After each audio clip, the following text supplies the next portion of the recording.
वहीं चलिए रुक करेंगे छत्तीसगढ़ की तरफ, जहां खबर रायपुर से सीएम बघेल ने राज्य में 1 नवंबर से समर्थन मूल्य पर धान खरीदी करने की घोषणा की है।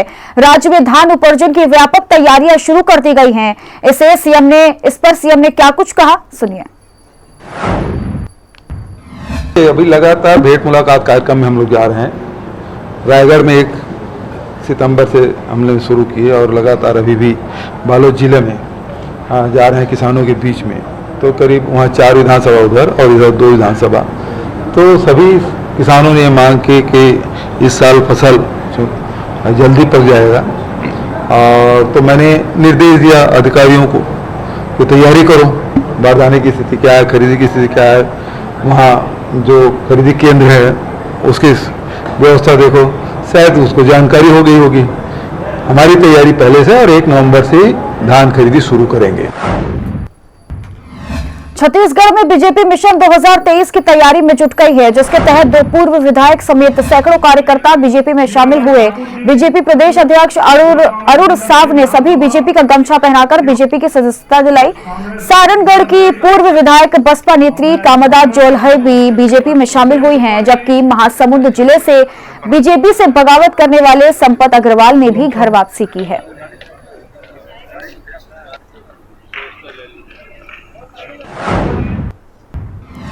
वहीं दूसरी तरफ जेसीजे की विधायक रेणु जोगी ने बीजेपी पर बड़ा आरोप लगाया। उन्होंने कहा कि ये मेरी राजनीतिक जीवन का सबसे दुखद पल है। मेरे छोटे भाई धर्मजीत सिंह को मैंने अपने हाथ से निष्कासित किया। जैसे महाराष्ट्र में शिवसेना के साथ हुआ, वैसे ही छत्तीसगढ़ में हमारी पार्टी के साथ किया जा रहा है। धर्मजीत सिंह एकनाथ शिंदे बनने का काम कर रहे हैं। दिल्ली में बीजेपी प्रभारी से पुरंदेश्वरी से दिल्ली में मिलकर पूरा षड्यंत्र रचा गया। दरअसल जनता कांग्रेस छत्तीसगढ़ ने विधायक धर्मजीत सिंह को पार्टी से 6 साल के लिए निलंबित कर दिया। उन पर पार्टी विरोधी गतिविधियों में शामिल होने का आरोप लगाया गया था, जिसके बाद ये कार्रवाई की गई।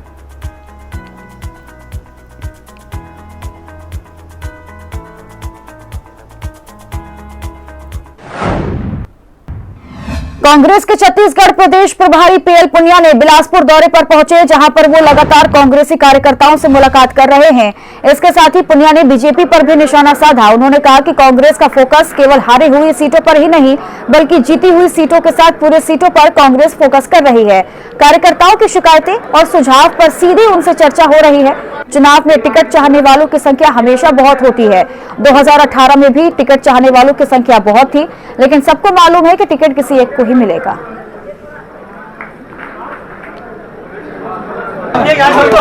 मैं स्पष्ट कर दूं, हम सभी सीटों के ऊपर जा रहे हैं, हारे हुए भी, जीते हुए भी। अब 71 सीटों पे हमारे एमएलए हैं, तो उनसे भी जा रहे हैं, और जो बाकी 19 जहाँ पर नहीं है वहाँ पर भी जा रहे हैं, और जाके संपर्क कर रहे हैं, कार्यकर्ताओं की बैठक कर रहे हैं, कार्यकर्ता से जान के कोशिश कर रहे हैं कि क्या शिकायतें हैं, क्या होना चाहिए, 2023 को जीतने के लिए क्या हमको करना चाहिए, क्या सुझाव है। तो यही सब सिलसिला चलता है।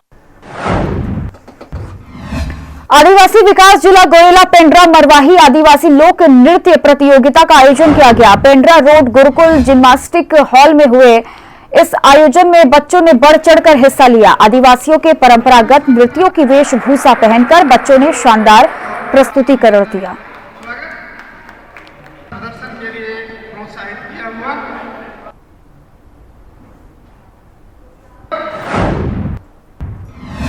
पेंड्रा की उपजेल में कैदियों के साथ दुर्व्यवहार और उत्पीड़न का मामला सामने आया है। यहां के कैदी शिव कुमार वार्ड नंबर 12 को जिला अस्पताल में हाथ फ्रैक्चर होने पर इलाज के लिए लाया गया था। कैदी शिव कुमार ने पेंड्रा रोड उपजेल के पुलिस कर्मचारियों पर आरोप लगाया। उन्हें कहा उनसे कि जेल प्रशासन कैदियों की जबरन पिटाई करती है और जेल के अंदर शौचालय, जेल परिसर के घरों की सफाई, गंदी नाली के हाथों से सफाई कराई जाती है। अगर कोई कैदी नहीं करता है तो उसको मारा पीटा जाता है।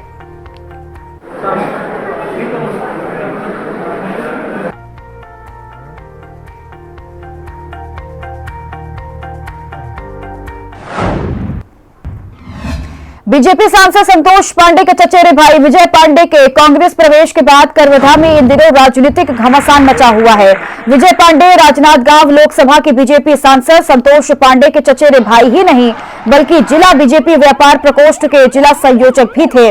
लेकिन विजय पांडे ने अपने भाई सांसद को ही नहीं बल्कि जिला बीजेपी को भी कच्चा दे दिया और मंत्री मोहम्मद अकबर के रायपुर शंकर नगर स्थित शासकीय निवास पहुंचकर कांग्रेस का हाथ थाम लिया, जिसके बाद से बयानबाजी शुरू हो गई है।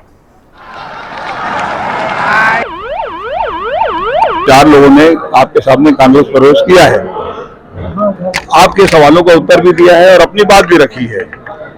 तो इनके साथ साथ करीब 250 के आसपास लोग इनके साथ आए हैं, लेकिन इतनी बड़ी भीड़ में औपचारिक तौर पर सबको गमछा पहना के स्वागत है। इनके समर्थक है तो इनके साथ ही रहेंगे।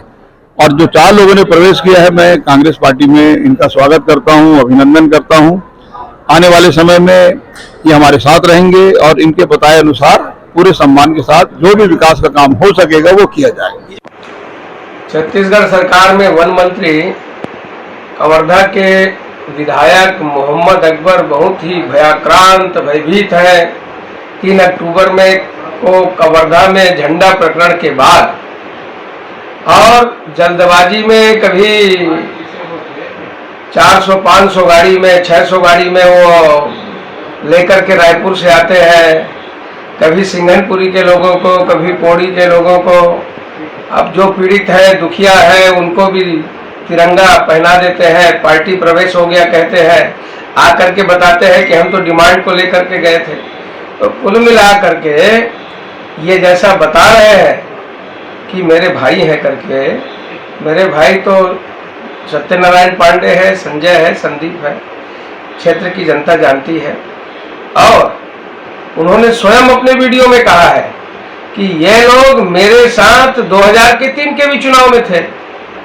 तो इस प्रकार से ये मिथ्या प्रचार करना ये उनके रक्त में है और वो भयाक्रांत है आने वाले अपने भविष्य को लेकर।